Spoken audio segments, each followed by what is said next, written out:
If you need the go-anywhere ability of all-wheel drive but don't want to have to fork out for some big SUV, then check out the Suzuki SX4 because it's one of the most affordable ways of going off-road.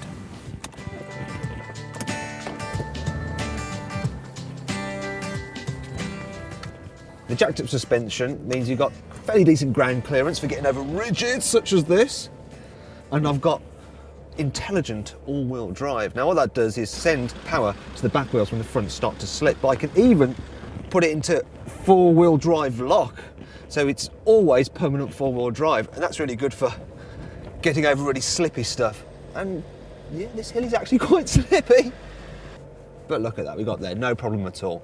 And the 2-litre diesel engine's got plenty of torque for just chugging you up steep inclines. If you live out in the hills in Wales or Scotland and you're worried about it snowing, get yourself one of these, set a winter tyres on, and you'll be able to keep moving no matter what the weather's like.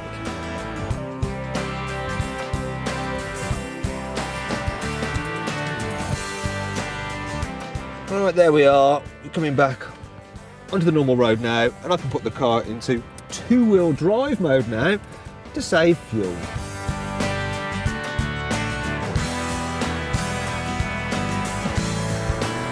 When you're out on the road, you notice another advantage of the SX4's raised ride height, and that's the fact that it gives you a good view over other traffic. The windscreen's very large as well, which aids forward visibility. And despite the fact these A-pillars are quite fat, it doesn't matter so much because you get these handy quarter lights. And the wing mirrors as well, they're nice and large too. Just because this car has a jacked up ride height, don't go thinking that makes it all wallowy in the corners, because it actually handles quite well. The steering's sharp, there's lots of grip, and there's hardly any body roll at all. Now you can thank the relatively firm suspension for that, but don't worry, it doesn't mean that this car's uncomfortable because it actually rides quite well.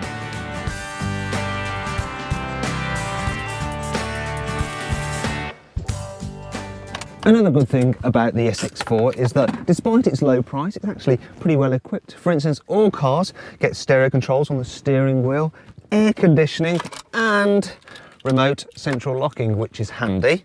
However, that does bring me on to the downsides because no models are available with ESP anti-skid control, which is a bit odd in this day and age. What's more, practicality isn't great either. Look, you can't alter the steering wheel, but reach. Only height, and side door bins are small. There's no really useful central cubbies. You haven't even got an armrest, which is annoying, and the glove box is not particularly big. And look at that fit and finish. That's pretty shonky, really, isn't it? In fact, all the materials feel a bit cheap and nasty. I think that if Poundland were to design car interiors, then they'd look a little bit like this. Then there's the back seats. And if I shuffle across, I'll explain that the problem isn't with headroom, but then it's not going to be easy. It's a tall vehicle. The issue is knee room. Look, there's hardly any, and I've got quite short legs. Anyone who's lanky could struggle back here. Also, this centre seat, it's pretty thin, which means it's almost redundant. It doesn't help the fact that because you've got a four-wheel drive system, you've also got a large transmission tunnel, which means, well, there's nowhere really to put your feet. Right, and let's move on to the boot for some other downsides. For instance, it's not particularly large. I mean, you can barely fit this case in lengthways. And yeah, while you can fold down the seats for more room, when you do, you get this big lip. Now you can actually tumble them forward. There we go, just pulling this lever. But that doesn't actually free up any more absolute space. Plus, unlike on a Skoda Yeti, you can't actually remove the seat. And as a result, it's not quite as practical as a Skoda. Do you know what? It doesn't look as good as one either, does it? And I think overall, there's very little point buying the two-wheel drive version of the Suzuki SX4. However, this four-wheel drive model does actually make more sense because, like I said at the beginning, it's one of the cheapest ways of getting all-wheel drive go-anywhere capability.